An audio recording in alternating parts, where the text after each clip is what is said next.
In other words, when a person's supposed to be good, he has to appear to be good, but the person should remember that there's a God, and the God watches everybody. God is the one who demands of him to be good. This is the idea. That's why in the Kiddush we say we keep the Shabbat Zecher b'Maaseh Bereshit and also Zecher b'Yetziat Mitzrayim. The Zecher b'Maaseh Bereshit is reminding us that God rules the world, and Zecher b'Yetziat Mitzrayim is to remind us that God rules history. And both of these we are commanded to remember when we keep the Shabbat. So we keep the Shabbat, we desist from creative work to remind us that God rules nature, and we desist from the symbolic act of bringing from the private domain into the public, from the public into the private, to remind us that God rules history. And that's why, that's the significance of the 39th Melacha. We might think it's only 1 out of 39, that makes it look trivial. But Rabbi Hirsch found a passage in the prophets which showed the ultimate significance of this 39th Melacha, of the bringing out from the private domain in the public domain and the reverse. That's in Yirmiyahu, chapter 17, starting with verse 19.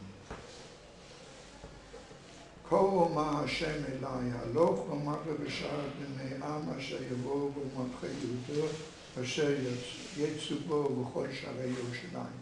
We should stand at the gates of Yerushalayim, where the kings, because we're talking primarily about government, and the people enter. And you should tell them, I'll read just in English. Hear the word of God, kings of Yehuda and all of Yehuda, all the inhabitants of Yerushalayim who come into these gates. This is what God tells you. Guard your person and do not carry any load on Shabbat and bring it into Yerushalayim. Don't bring out any load from your homes on the Shabbat, and all work you should not do. Because he is emphasizing one particular melacha on Shabbat, which is the melacha of bringing from the public domain into the private, or from private into the public. And where are you reading from? From Yirmiyahu, chapter 17. And then he says, and also all forms of creative work. Mm-hmm. So he equates the 39th Melacha to all the others. That shows in this context how important this government of recognizing God's rule in the historical domain, not only in nature, but also in history. And this is repeated later on, and 2 more times. If you read on this chapter, you'll see he's constantly putting on one hand, carrying from your domain into the public domain and the reverse. On the other hand, equating it to all types of creative work. He says only if you recognize that, if you recognize that God is the owner of the world, both the nature and history, then you will continue living in Yerushalayim. If not, Yerushalayim will be destroyed. You say you serve no creative purpose if you do not observe these laws. And where he equates the carrying to all the others. But it's a very, very convincing. Rabbi Hirsch brings it. Yes. He quotes the Yirmiyahu. That's right. It's this week's Parsha. Yesterday's Parsha. Vayakel. there he brings in right at the beginning of the Parsha, he says, why we have twice, in Kisisa and in Vayakel, you have, in conjunction with building the sanctuary, we have that you have to keep the Shabbat. So he asks, why the combination? So he says, because you should know that on Shabbat you might think you're putting up a sanctuary for God, so you don't have to keep the Shabbat. No. Specifically to putting up the sanctuary, you have to desist and to remind you that God is the owner. This is a very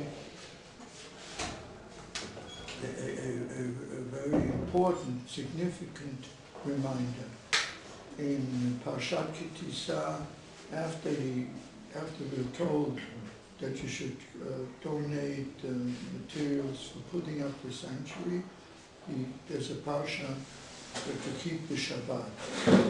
And in Parshat Vayakel, which we just read the day before yesterday, it says first you should keep the Shabbat, Kodesh Yilachem, and then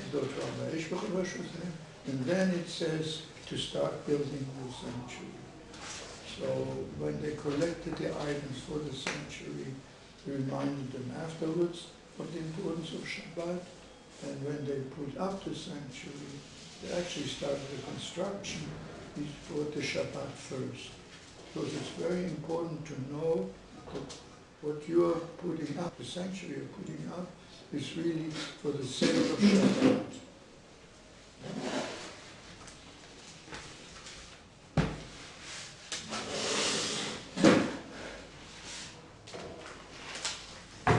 Now, this explains what we have up to now, the whole issue of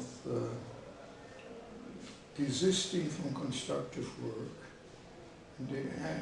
in order to hand back the government into God's hands.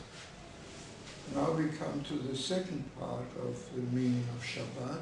As you said before, that Shabbat is also for rest. It's to free us, to put our mind to what our purpose in this world really is. 6 days you're busy running the world, you're supposed to, but you might forget why you're running it. So that's why we need the 7th day to put aside all the efforts and have our mind free to serve God. There, this is learned from, I'll read copied out the passage from Ramban. He's one of the early authorities, lived about 800 years ago, and 700 years ago, I should say. And he teaches, where do we know from? Notice he says that with the laws of Melacha, we know all the 39 Av Melachot,